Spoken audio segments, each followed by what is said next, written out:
Të dashur miq, po takohemi si çdo të premte sërish këtu në RTS Korça me autor për të ndarë sërish mendime rreth librit dhe rreth botimeve të reja. Në fakt, botimi për të cilin do të flasim sot është i veçantë. Ky botim titullohet Gjithëpërfshirja e fëmijëve me nevoja të veçanta në kushtet e klasave kolektive si pjesë e sistemit arsimor para universitar dhe është pjesë e botimeve të entit të revistës shkencore, Shkenca dhe Shoqëria e Dijes, në drejtimin e profesor Edmond Dragodit pranë Universitetit të Tiranës. Në fakt, procesi i gjithëpërfshirjes është prekur qysh prej vitit 1994 me deklaratën e Salaminës, organizuar nga UNESCO, për të vazhduar pastaj me organizatën evropiane të arsimit, me konferencën e mbajtur në maj të vitit 2003, unë miratohet pakti i gjithëpërfshirjes, më 2006, po kjo konferencë miraton paktin e zbatimit të kësaj konvente, dhe ky problem ndërkombëtarizohet në vitin 2006, kur miratohet konventa ndërkombëtare e Kombeve të Bashkuara mbi të drejtat e personave me aftësi të kufizuar. Si rjedhoj, dhe ne nuk ishim si të bënim ndryshe, të ishim pjesë e shmangur e këtij problemi. Autorin e këtij botimi, zotin Donald Poloska, e kemi sot në studion e autor, me të cilin do të flasim dhe do të ndajmë përvojën e këtij studimi dhe punën që ai ka për të. Donald, mirë se erdhe. Mirë se u gjeta, ju falenderoj për ftesën. Kënaqësia është e jona, sepse duhet të bëjmë gjithmonë prezente botimet më të reja dhe sidomos ato që lidhen me edukimin e fëmijëve tanë. Jo vetëm këtë, po ju përgëzoj ju dhe stafit për këtë emision, duke promovuar vlera intelektuale nëpërmjet botimeve të reja, siç thash, në gjendje të ndryshme. Ju falenderoj. Dhe në fillim, padyshim do doja të ndanim faktin se si u lindi ideja për të marrë me problemin e gjithëpërfshirjes në arsim, kur sot po flitet kaq shumë në fakt.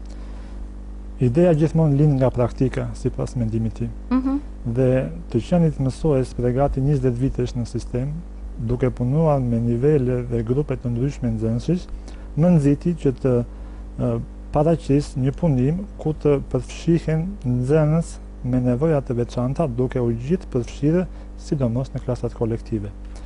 Gjithëpërfshirja është një koncept shumë i gjerë, varet nga këndvështrimi, po duke ulur në terma konkret, mund të themi që gjithëpërfshirja është një tërësi parimesh që i garanton se cilin nxënës të drejtat barabarta të arsimimi.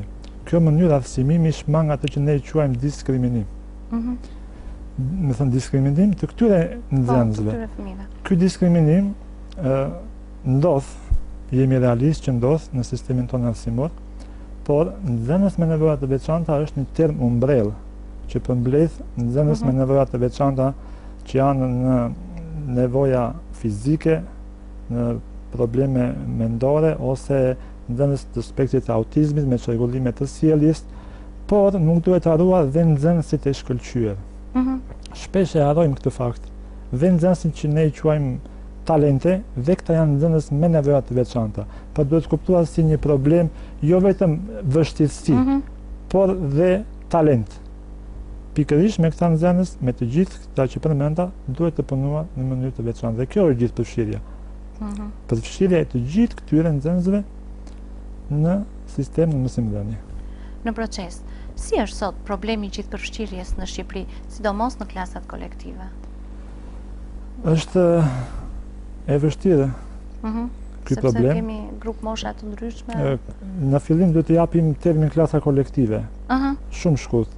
Në bazë të udhëzimit që ka dalë tash i fundit, udhëzimit 3 vjet, kur klasa nuk arrin dot kuorin me 15 nxënësve, ajo bashkohet me klasën tjetër. E kështu me radhë, që mos hyjmë në shifra, formohen klasat kolektive me kombinime të ndryshme, 2 klasa kolektive, 3, 4 dhe 5, gjithmonë në sistemin para universitar dhe para arsimit fillor po flasim.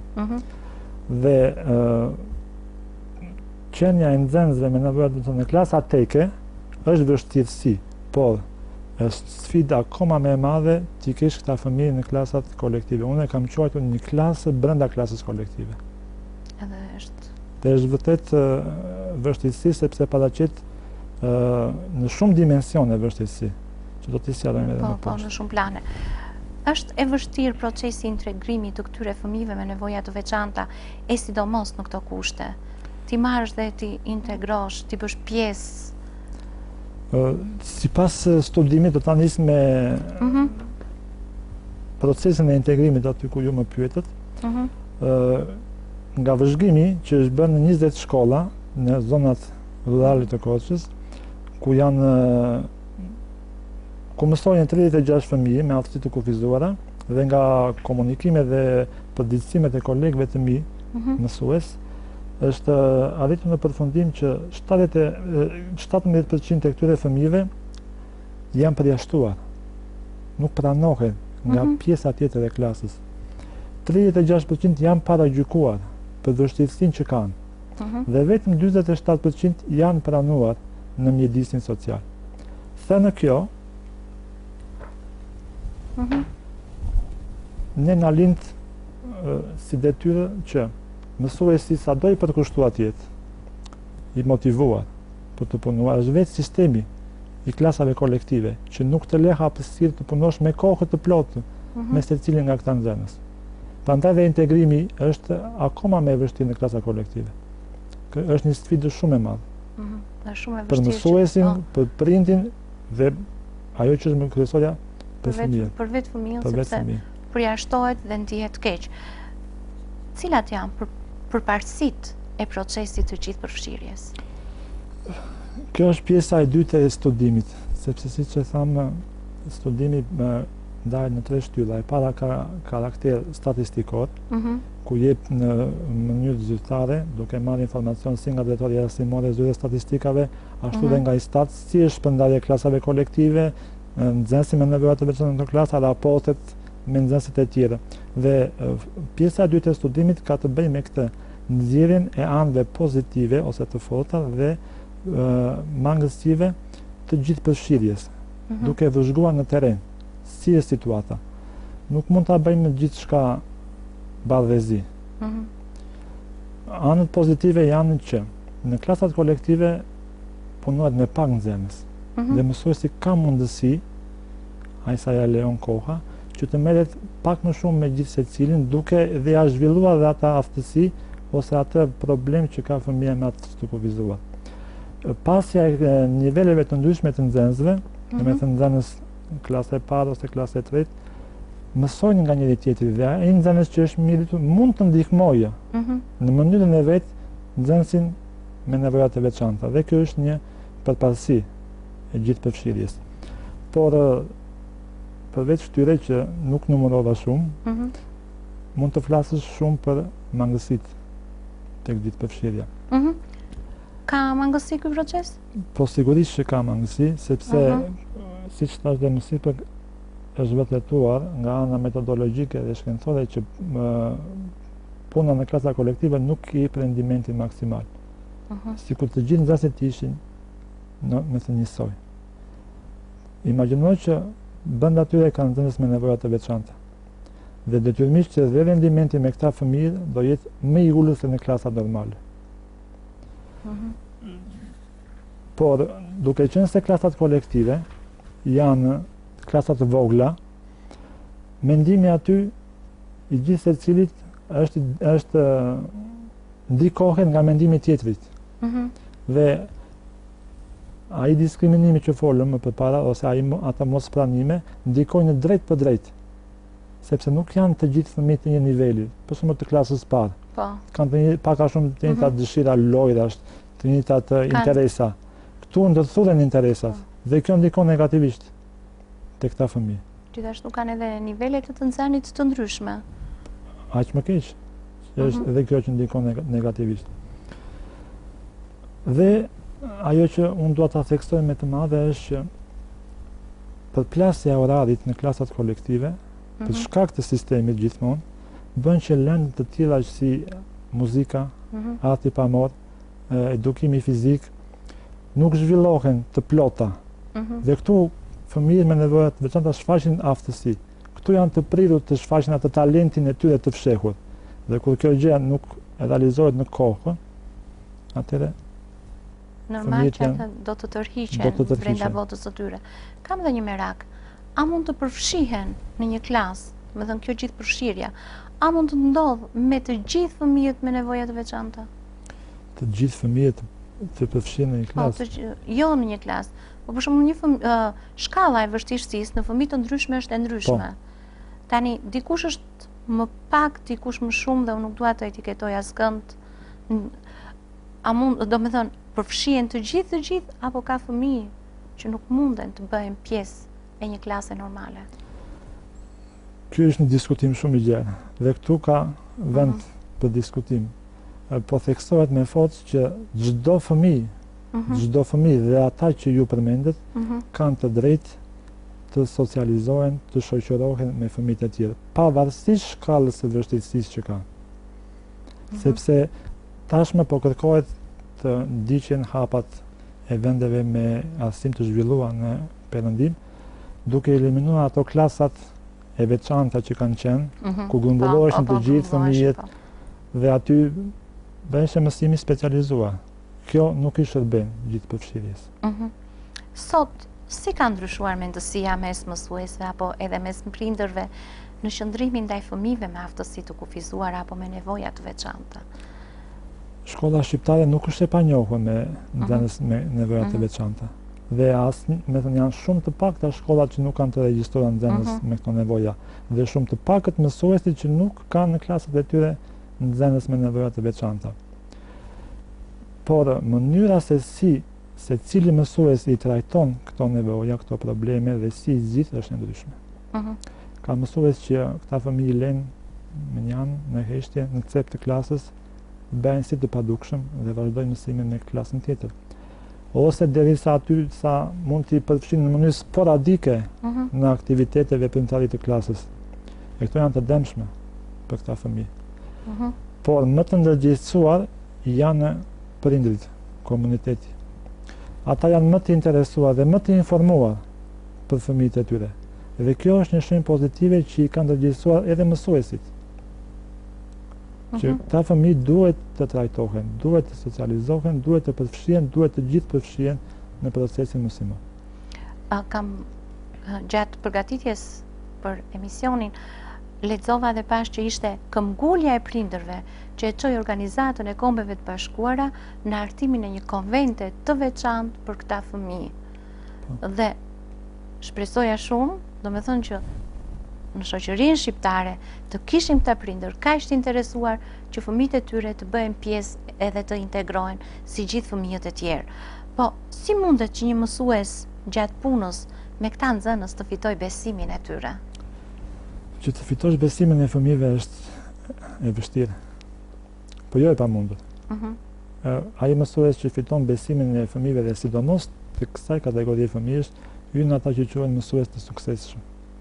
Dhe që të jesh mësues i suksesshëm duhet që të trajtosh, të ndihmosh çdo vështirësi, sado e vogël apo edhe e madhe të ketë fëmia. Të punosh me dashuri me atë fëmijë, me këmbëngulje, të kesh qetësinë e duhur, të ndodhish në kohën, në vendin e duhur dhe me strategjinë e duhur, sepse edhe kjo është shumë e rëndësishme për të ndihmuar atë fëmijë. Në këtë mënyrë ti fiton besimin e fëmijës. Ti realizon ato që fëmia ndjehet mirë, që mësuesi e njeh problemet që ka, e ndihmon dhe shmang ato që tham diskriminimin e fëmijëve të tjerë. Vetëm në këtë mënyrë arrihet besimi këtyre fëmijëve ndaj mësuesit, por edhe besimi që vetë fëmia ka me bashkëmoshatarët. Edhe ky është një problem më vetë. Është e vështirë që këta fëmijë të krijojnë vetbesimin e tyre. Vetbesimi është shkalla më e lartë. Nëse arrihet kjo, atëherë ai fëmijë ndihet i realizuar. Ndihet i realizuar. Kjo është ajo që synohet nga të gjithë. Dhe këtu gjejmë vend të përmend atë shprehjen që ka qenë më përpara, po që edhe sot është aktuale, që mësuesi është prindi i dytë për fëmijën. Gjysmën e kohës fëmia e kalon në ambientet e shkollës me persona të ndryshëm dhe me të njëjtin person siç është mësuesi, për arsimin fillor po flas. Dhe mësuesi ndikon drejt për drejt në edukimin e karakterit të fëmijës. Edhe ata pastaj, në qoftë se ti ju jep dorën, ata janë të mirënjohës për gjithë jetën e tyre. Procesi i gjithëpërfshirjes sa garanton respektimin e të drejtave dhe lirive themelore të fëmijëve? Ju e përmendët në hyrjet e emisionit dhe Shqipëria është ratifikuese të konventave të drejtave të fëmijëve, të individit, dhe si pjesë e saj është detyruar të zbatojë të gjithë ato që rrjedhin nga këto konventa. Po dhe në Kushtetutën e Republikës së Shqipërisë përshkruhet mjaft qartë me thënë individët me nevoja të veçanta se si duhet të trajtohen. Duke zbritur akoma më poshtë shkallët tek ligji për arsimin para universitar 69 i vitit 2012 dhe të dispozitat normative janë të përshkruar akoma më të zgjeruara detyrat, detyrimet që kanë të gjithë aktorët ndaj fëmijëve me nevoja të veçanta. Dhe detyrimisht duhet të garantohet çdo e drejtë e tyre. Po, këtu kam parasysh edhe një fakt tjetër. Duke qenë se mësuesi do t'i kushtoj kohë fëmijës me nevoja ndryshe, a garantohet liria dhe e drejta për fëmijën pa këtë nevojë ndryshe? Apo këtu është puna e vështirë e mësuesit e hartimit të programeve, të planeve mësimore të ndryshme? Shpesh herë fëmijët... Sepse, jo, unë kam ndeshur në përvojën time, prindër që ankohen thonë që shiko se i kushtoj shumë vëmendje se sa fëmijës tim që nuk e ka këtë lloj paaftësie apo aftësi tjetër. Jemi në proces. Nuk jemi në shkallën e lartë të përfundimit të procesit të gjithëpërfshirjes. Po këtë do të jetë gjithmonë proces. Është i pafundëm, por jemi në proces dhe për të shmangur këto komente të prindërve, duhet që mësuesi që në klasë ka nxënës me nevoja të veçanta të mbështetet nga një mësues ndihmës. Për të shmangur këto komente. Po në fakt, mësuesi ndihmës nuk është mësues për nxënësin, është mësues ndihmës për punën e mësuesit. Sepse mësuesi i klasës do shkojë dhe te nxënësi me nevoja të veçanta dhe tek nxënësit e tjerë. Po në fund të fundit, të gjithë nxënësit e një klase kanë nevoja të veçanta, specifike të tyre. Kështu që mësuesi është detyruar të shkojë kudo, të ndihmojë dhe të garantojë të drejta të barabarta për të gjithë. Për të gjithë. Natyrisht, ajo puna me nivele që krijon mësuesi në klasën e vet, këtë ka parasysh që këtë të mbajë nxënësit e ndryshëm, aftësitë e tyre të ndryshme, kërkesat e tyre të ndryshme. Është punë diferencuar. Po, gjatë procesit të gjithëpërfshirjes, cilët aktor duhet të bashkëveprojnë me njëri tjetrin? Si çdo punë e mirë nuk bëhet vetë. Është një grup aktorësh që fillon me mësuesin, me prindrin, që plotësohet me punonjësi social, me psikologun dhe diskutohet që është nxënësi. Të gjithë këta aktorë bëjnë të mundur që të funksionojë procesi i gjithëpërfshirjes në të gjitha hallkat, sepse procesi i gjithëpërfshirjes fillon që në shtëpi, me prindrit. Dhe lidhjen shtëpi, komunitet, shkolla e siguron punonjësi social. Dhe psikologu. Do të thënë është një hallk, një qark i mbyllur që duhet të funksionojë komplet, i plot. Mungesa e njërit prej tyre bën që procesi të mos jetë efektiv. Funksionojë si duhet madje nganjëherë edhe të dështojë. Për fat të keq. Kam parasysh jo vetëm me prindin e fëmijës, por mendoj që roli punonjësit social, roli i psikologut të jetë edhe më i gjerë, që në këtë proces të gjithëpërfshirjes të përfshihen dhe prindrit e fëmijëve që janë normal, që nuk i kanë këto nevoja të veçanta. Dhe kjo them se do ta bëj procesin edhe më efektiv, sepse do të gjej mirëkuptim, dhe po gjeti mirëkuptim në komunitet, mendoj se dhe puna e mësuesit do të jetë më rezultative. Gjatë përvojës suaj tashmë të gjatë 20 vjeçare, a keni asur në injorimin, sepse s'po gjej fjalë të përshtatshme për këtë të personave me aftësi të veçantë, madje edhe nga vetë prindrit e tyre?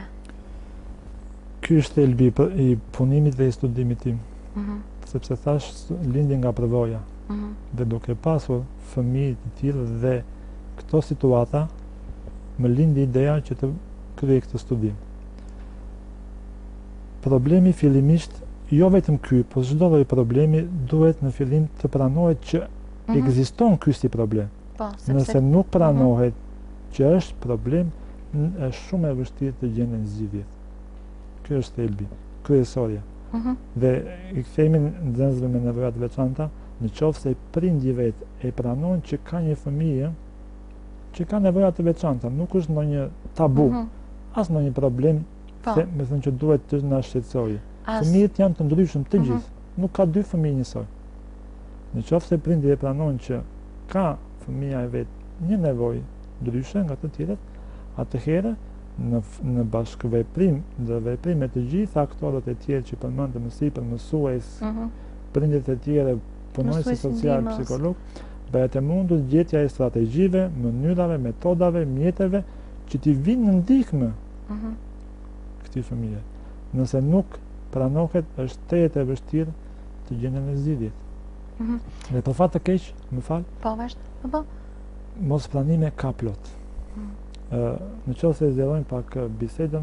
Patjetër. Për prindin fëmia i tij është më i miri.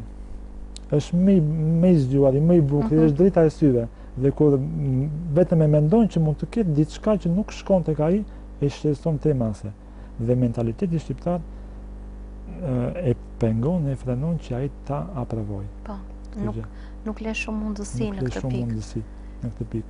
Ne jemi vetë prindër dhe e kuptojmë çdo të thotë ti je prind, të kesh fëmijë dhe në qoftë se ka ju drejtojmë dhe prindërve të ndryshëm, në qoftë se shohin qoftë edhe një problem sado të vogël, mundësia më e mirë është që ta pranojnë dhe pastaj ta zgjidhin, sepse duke lënë vit pas viti, brez pas brezi, është e vështirë të korrigjohet.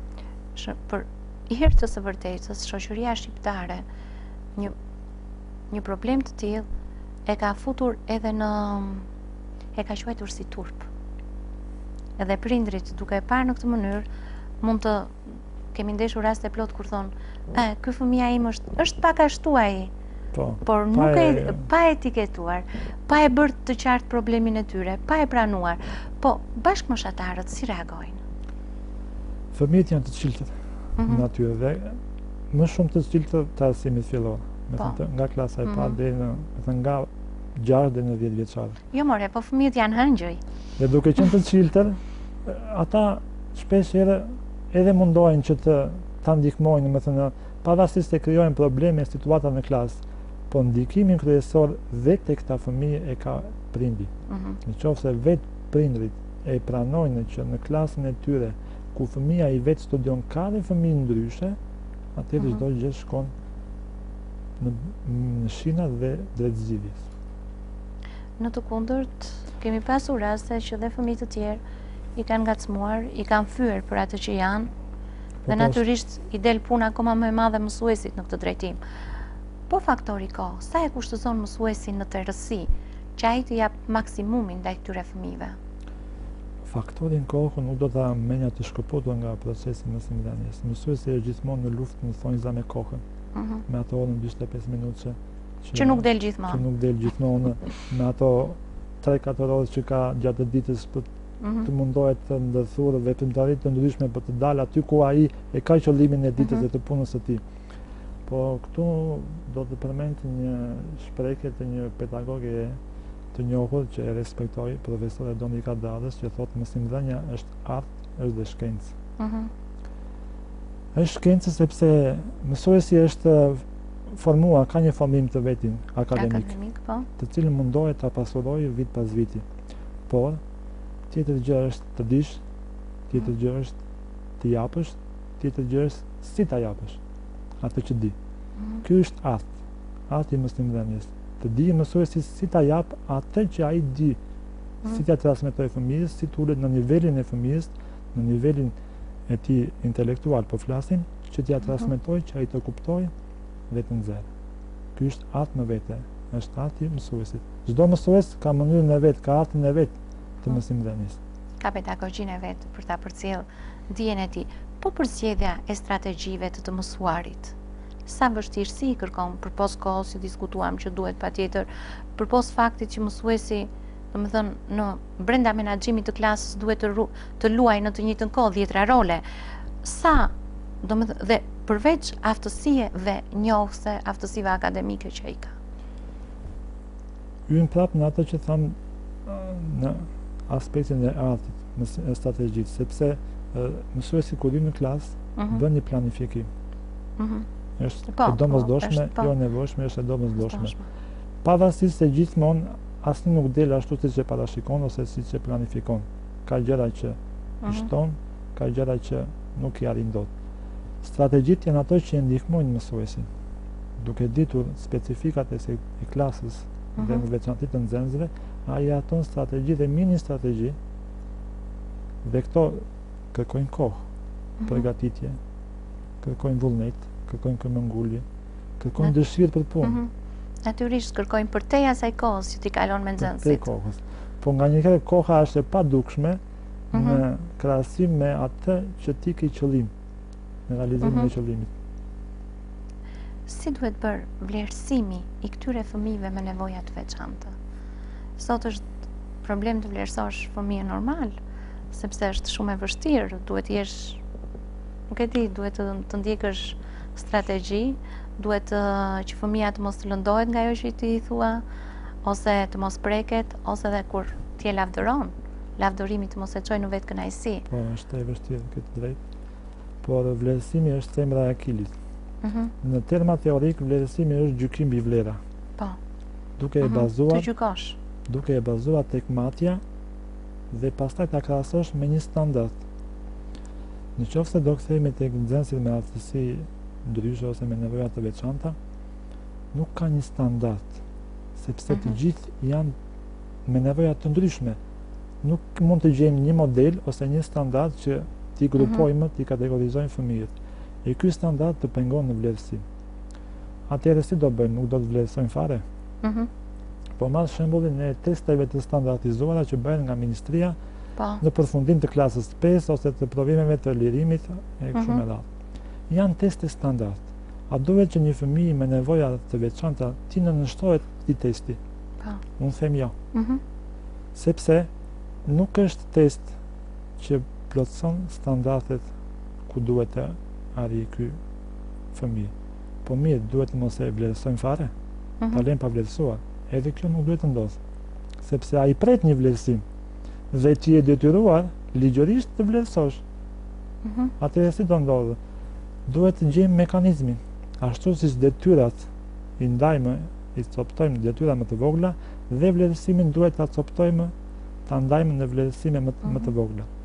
Duhet që mësuesi për çdo detyrë ose mini detyrë që jep fëmijës, sidomos kur vendos objektiva, sido që t'i jenë minimale ose objektiva të lartë, duhet të vlerësoj për atë pjesë, jo në tërësi.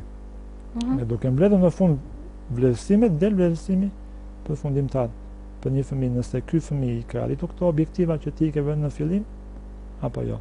Dhe mjeti më i mirë për të vlerësuar janë testet. Atëherë, unë jam i mendimit që vetë mësuesi që i cili e ka ndjekur këtë fëmijë në bashkëpunim me psikologen, dhe këtë e theksoj me psikologen, sepse ato e koha, ana emocionale, si do të reagojë, si do janë vështirësi teknike, duhet të hartoj testet për këta fëmijë me vështirësinë të nxehtë. Sepse vlerësimi jo vetëm që e motivon, jo vetëm që ai ndihet që diçka ka arritur fal një pune, por bën krenar e prindrit që folën pak më parë. Po, patjetër. Kjo është detyrë e mësuesit dhe psikologut për vlerësimin e fëmijëve me nevoja të veçanta. Donald, përveç përvojës suaj të punës, padyshim që është një kohë gjatë, sa kohë ju ka marrë ky studim? Si u lindi ideja, si e realizuat? Unë vazhdoj të qëndroj idesë që nuk ka rëndësi koha që azgjon. Është e padukshme, rëndësi ka produkti. Fakti që ne po bisedojmë dhe përpara... Jo, tashmë e kemi në dorë. Tashmë e kemi në dorë them produktin. Po, përpara shikuesve, prindërve, mësuesve, kolegëve të mi, është një arritje. Me thënë, ja ka arritur qëllimit. Unë e theksova që punimi ndahet në 3 shtylla. E para ishte statistikore, e dyta hapi dytë ishte nxjerrja e përparësitë dhe nëpërmjet punës të rend dhe e treta ishte studim rasti. Këto duhan kohë. Ndërkohë që e para duhet të mblidhni material, që të nëpërmjet organizuesve grafik të pasqyrojnë atë çfarë është realisht gjendja, tek e dyta duhet edhe më shumë kohë të mbledhësh informacion. Pra mbledhja e materialit kërkon kohë. Pastaj sistemimi, organizimi i tij, edhe kjo është një kohë më vete. Kurse studimi rastit është pjesa e kohës time si mësues, e cila nuk mund ta quaj kohës sepse është puna ime e përditshme. Kështu që nuk mund të vej një limit kohor, cilin mund ta deklaroj. Por natyrisht ju ka lodhur, ama ja ka vlejtur. Unë nuk e di si janë botimet në gjini të tjera, por punime shkencore kanë vërtet lodhje, angazhim, sepse këtë bësh me të vërteta. Bazohesh në fakte dhe fakti duhet gjetur, duhet mbledhur aty ku është. Pak a shumë është e njëjta gjë, vetëm se është pa fakte. Vim pak tek teknologjia e informacionit dhe komunikimit. Unë kam gjithmonë merak këtë pikë, sepse nganjëherë më duket sikur është e duhura, edhe është jo trendi momentit, po është kaq i domosdoshëm në komunikim, në marrëdhëniet midis njerëzve, komunikimet e shpejta, mbledhja e informacionit të shpejtë, dhe nga ana tjetër them, na humba të kontakti njerëzor, na kthe në makineri. Megjithatë, sa mund të përdoret ajo për të lehtësuar përvetësimin e njohurive dhe zhvillimin e aftësive të reja specifike? Edhe kjo, si çdo teknologjia e informacionit është e vrullshme. Ne po mundohemi të ndjekim ritmin, por është e vështirë të kapet ritmi. Dhe duke qenë koherent, duhet që të integrohet dhe kjo tek mësimdhënia. Unë e shpjegova pak më përpara tek lëndët muzikë atë pamor, lëndët të tilla që kërkojnë, me thënë që informacionin jo vetëm t'ja transmetosh gojarisht, por edhe ta shohaj. Po, ta prek. Ta dëgjoj. Dhe këto ndikojnë. Dhe janë pozitive, po gjithmonë me mas. Sepse pastaj fëmijët bëhen të varur. Për shembull, do të ilustrosh një prallë. E kap në moment nga interneti në videoprojektor, në laptop, e nxorë fëmijëve e panë 7 minuta, 8 minuta prallën, dhe pastaj duhet ta kthesh, ta kanalizosh atë që ata panë në qëllim, në funksion të orës së mësimit. Dhe ky është një rast më vete. Edhe kjo është edhe një vështirësi më tepër. Vështirësi, po edhe lehtësi, sepse më përpara bëheshin tregime shablon me figura, me vizatime, kurse tani janë shumë tërheqëse, me ngjyra, me zëra, me dramatizime, me lëvizje, dhe kjo e tërheq fëmijën. Dhe ne duhet që t'i tërheqim fëmijët, t'i bëjmë sa më të afërt në shkollë, dhe duke përdorur teknologji. Po, e keni menduar ndonjëherë të komunikoni natyrisht nëpërmjet rrjetit me mësues të tjerë që kanë po këto vështirësi për shkëmbim përvojash? Shkëmbimet e përvojave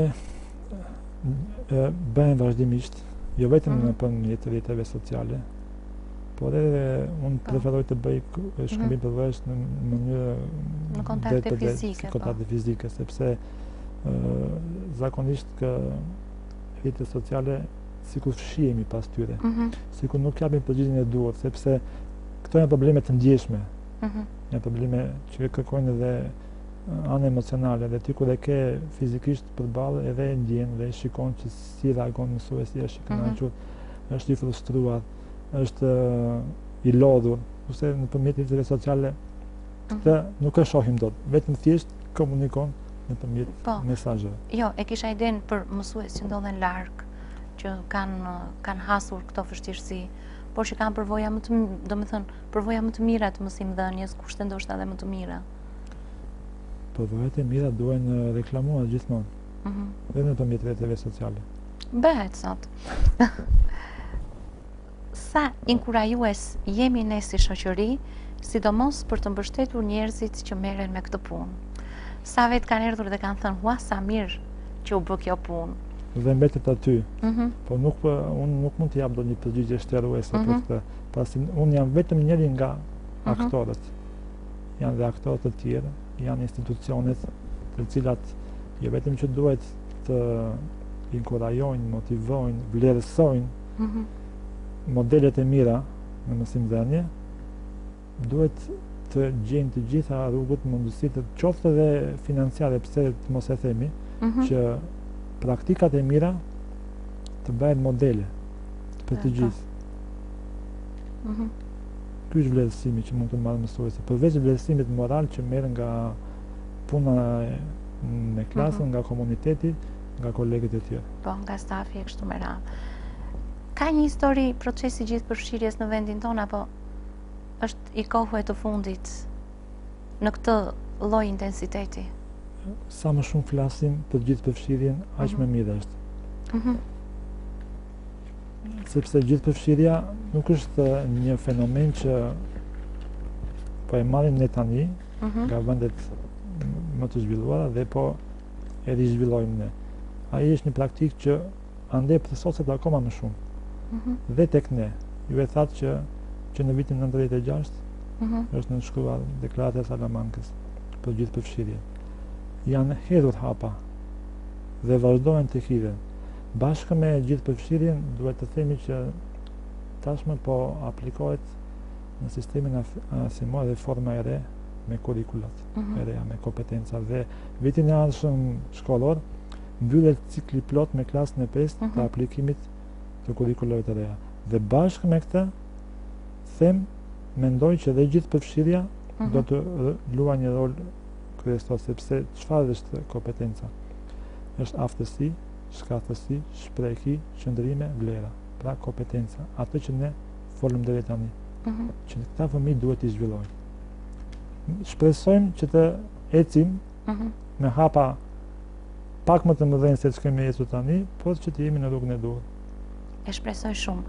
Krahasuar me vendet e tjera, si është ky proces në Shqipëri? Ne përpiqemi të ecim me hapin e vendeve që kanë arsim të zhvilluar, por ndikohemi shumë nga historiku ynë arsimor, nga kushtet sociale, ekonomike, shoqërore që ka vendi ynë. Ne kemi shumë klasa kolektive, nga largësia. Jo se klasat kolektive nuk ekzistojnë në vendet perëndimore, ka Franca, ka Gjermania, ka kudo, por aty përpiqen duke ju siguruar sa më shumë të jetë mundur dhe infrastrukturë, dhe mjete mësimore, dhe mjedisi është më i përshtatshëm. Tek ne këto lënë shumë për të dëshiruar. Lënë shumë për të dëshiruar. Si do të vazhdojmë më tej udhëtimi i këtij studimi? Sepse tham duhet ta mbyllim. Duhet të ketë një pikë ku ky duhet të arrijë. Po ashtu që thash, studimi arriti qëllimet e veta. Dhe shpresoj të ketë impakt edhe më të madh te kolegët dhe tek prindërit e tjerë që janë të interesuar. Unë ju siguroj që pati. Unë do të vazhdoj në këtë rrugë, jam duke mbledhur material për të bërë një studim tjetër, por duke kanalizuar tashmë problemin e gjithëpërfshirjes në një fushë të caktuar, sepse këtu morëm disa fusha në përgjithësi, do të merrem me matematikën. Edhe do të ndalesha pak tek, domethënë, kurrikula e re, mësimdhënia ndërlëndore, një nga mësimdhëniet më të bukura, duke i ndërthurur gjërat. Raporti art, shkencë, sport. Si e shihni në edukimin dhe në përfshirjen e fëmijëve? Mos duhet këta fëmijë të merren më tepër me këto dhe ta lëm pak më njanë shkencën? Do të merren aq sa ata e ndjejnë të nevojshme dhe ndjejnë që do japin. Sepse aftësitë e tyre mund të jenë të ndryshme. Aty ku mësuesi dhe aktorët e tjerë shikojnë që ky fëmijë mund të zhvillojë aftësitë e veta në X fushë apo në fushën tjetër, sigurisht që do punohet më shumë, por asnjë nuk do lihen pa dorë fushat e tjera. Jo, por ta kanë fjalën është e vështirë matematika. do të përvetsoj ato njohuri që ai arrin t'i përvetsoj. Integrimin ndërlindor jo më kot ka dalë. Jo më kot ka dalë, por ju tregoj një rast shumë të freskët. Unë aktualisht kam 2 klasa kolegë, me thënë klasën e parë e klasën e tretë. Dhe klasa e parë është e vështirë për mësuesin dhe për nxënësin në fillimet. Ka ngarkesë. Po. Fëmijët lodhen shumë, frustrohen dhe kisha dhe orë matematikë dhe orë abetare dhe duke pas që fëmijët u ngarkuan me detyrat që bën në klasë. Orën e 4 kisha fizikulturë, edukim fizik. Mirë, po nuk e bëra edukimin fizik orën e 4, po e ndërthura ndërmjet tyre lëndëve dhe u bëra një lojë të thjesht, duke futur dhe muzikën, që ata të gjitha ato energji dhe lodhe që kishin, se nuk ishte lodhje fizike, ishte lodhje mendore, i shkarkuan, u të shlodhen dhe të më besosh që matematikën e punuan shumë me qef. Dhe ku shkuan, ikën të gëzuar dhe të nesme, më thonë prindit që të ditën kanë folur për mësuesin na bëri një lojë dhe na takoi duart kështu të gjithë dhe me radhë që fituaj njëri, fitoi tjetri, dhe në mëngjes kur u ngritën prap këtu e kishin mendje. Do të thënë, të mos ja bëjmë mësimin vetëm matematik apo vetëm gjuhë. Janë dhe lëndë të tjera. Aty ku shfaqet më shumë aftësitë. Sikush fëmijë ka prirje, dikush në matematikë, dikush në gjuhë. Çdo fëmijë ka një talent të fshehur. Duhet t'ja zbulojmë ku e ka. Dhe momenti më i mirë për t'ja zbuluar është fëmijëria. Janë klasat e arsimit fillor. Dhe aty fëmijët shfaqen edhe më të lirshëm. Ja, më të çiltër. Dikur Konfuci ka thënë, madhësia e qiellit dhe vlera e mësuesit nuk maten kur. Ç'duhet që një mësues jetë frymëzues për vetë nxënësit e vet? Është ajo që përmendëm, mësuesi i suksesshëm. Vetëm kjo. Mësuesi nuk edukon fëmijën për një moment ose për një çast të jetës. Por edukimi që i bën mësuesi fëmijës është vetë jeta. Është vetë jeta. Dhe duke qenë në këto kushte, mësuesi është nxënës i përjetshëm. Vetëm kështu do të arrim atë që ka thënë dhe ka nënkuptuar Konfuci. Në momentin që mësuesi mendon që unë tani nuk kam më të mësoj, i di të gjitha, atëherë kemi dështuar në punën tonë si mësuesi, mësimdhënës. Teknologjia është në zhvillim të vrrullshëm. Dhe bashkë me teknologjinë paralelisht zhvillohet çdo fushë e jetës. Kështu që nuk mundet asnjë të themi që i dim të gjitha. Duhet jemi nxënës të përjetshëm. Dhe sa më shumë të dim, aq më pak dim. Sokrati. Si e shihni sot prindërimin, të lexuarin, procese që lidhen direkt me mësimdhënien? Maria Montessori ka thënë që fëmijët dështojnë jo sepse janë të paaftë, por sepse të rriturit nuk kanë ditur të krijojnë kushte që ata të bëhen të suksesshëm. Dhe një nga kushtet ose një nga principet për të bërë suksesshëm është leximi. Një fëmijë lexuar është një thesar. Të edukojmë që në moshë të vogël kulturën e leximit dhe më pas t'ja kultivojmë.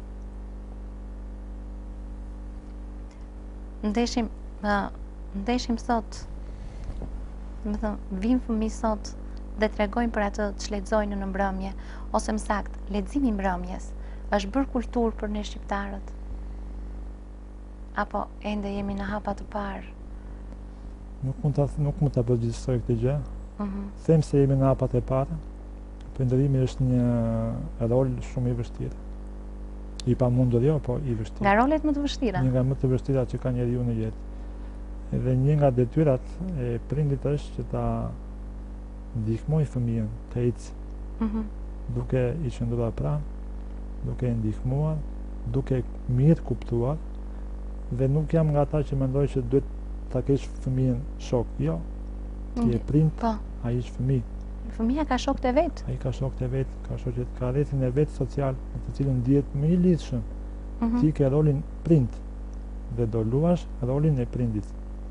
Një fëmijë i suksesshëm do të thotë që ti ke qenë prind i suksesshëm. Një mesazh të fundit që lidhet sidomos me dëshirën për të lexuar, me punën tuaj, me pasionin e mësimdhënies. Natyrisht që na krijoj pozitivitet.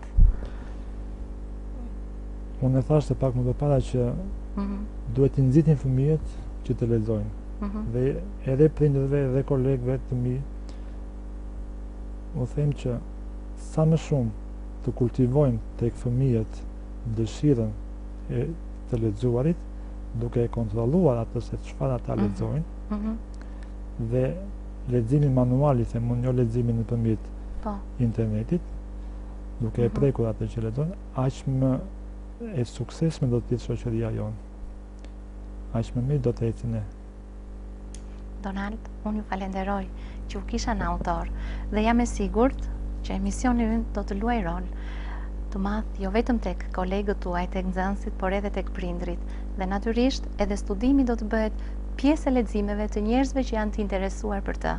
Faleminderit, suksese dhe në studimin e radhës, pashim fatin ta lexojmë sa më shpejt, por natyrisht po ta japim gjithë kohën e mundshme për ta realizuar atë.